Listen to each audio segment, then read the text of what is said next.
Hey all, I'm Margaret Young, a rising senior at Walter Payton College Prep, and I'm here to tell you about my first experience in debate. Hey all, welcome to Walter Payton Debate. I'm Amanda, a senior, and very excited to introduce you all to debate this year. I sat silently in the back of the room, refreshing Facebook every 20 seconds on my iPhone, and hoping that some new status update or photo would bring me out of my bored stupor. I can't believe Sammy made me come, I thought in the back of my mind. This is actually the worst. I turned to shoot her a dissatisfied look, only to find her staring intently at Amanda as she began talking about a resolution. As a freshman, I was reserved and unbelievably awkward. Although this is an archetypal quality of any freshman, I lived in my own personal bubble, unwilling to even try and make friends and praying that high school would end as quickly and as painlessly as possible. This wasn't necessarily a result of debilitating shyness, but rather of simple indifference. I saw high school as a means to an end, and having friends as an unnecessary, but an occasionally enjoyable pastime. Everything, from current events to politics to culture, was deemed unimportant unless related to a history project. Only halfway through my sophomore year did I realize what a reprehensible attitude this actually was. Even debate would bore me. I dreaded local tournaments. An obscenely long bus ride, followed by a series of debates, in jargon I barely understood, followed by another lecture explaining what a permutation was once again. Easily the worst novice, I was often advised to quit.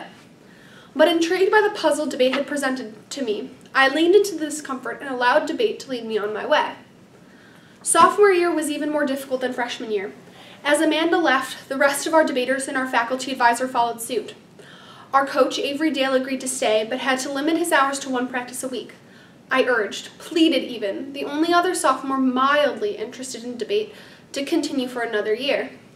Our temporary faculty advisor was dedicated but inexperienced, leaving me to coordinate coaching the novices, preparing all our arguments, managing team finances, registering the team for and coordinating national tournaments, among other responsibilities. This set me behind my peers. Unable to travel to national tournaments, I watched as my friends climb to elimination rounds at tournaments, while I only did average at best.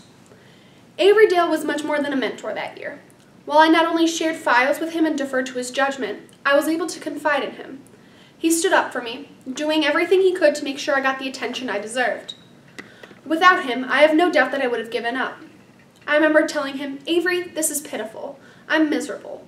We're horrible, I'm horrible, our team is horrible. We have nothing and nobody even cares. So why should I? I just want this all to be over. And his answer still continues to resonate within me.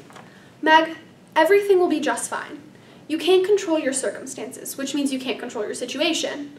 Yes, your circumstances are much more difficult than most, but that's not an excuse to whine or to underperform. All things considered, you've been dealt an awesome hand. You've worked harder and you've grown more in this last year than I ever could have hoped.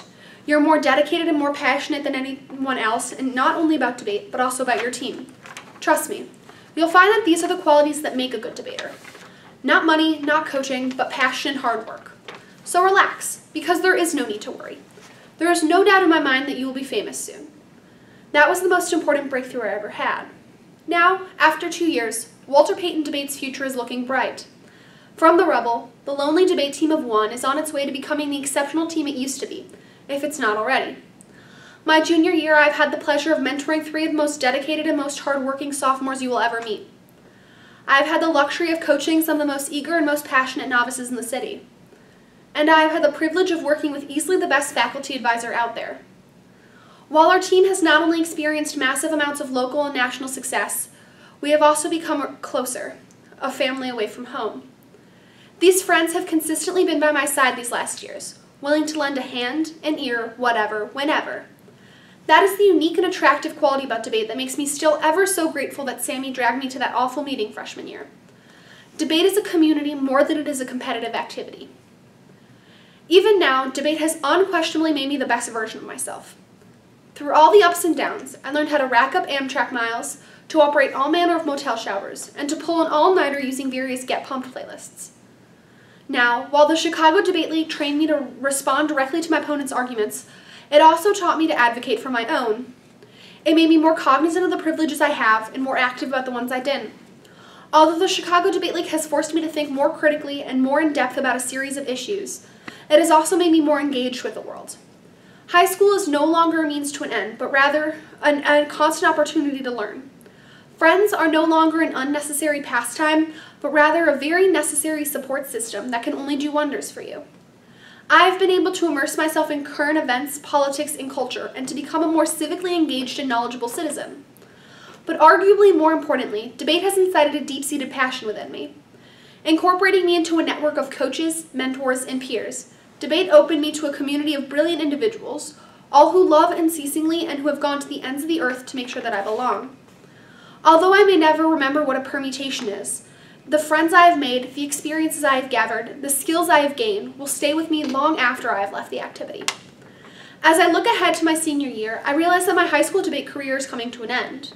However, regardless of how well we do, I will feel infinitely proud and accomplished when I get up next year and say, "Hey all, welcome to Walter Payton Debate. I'm Meg, a senior, and very excited to introduce you all to debate this year."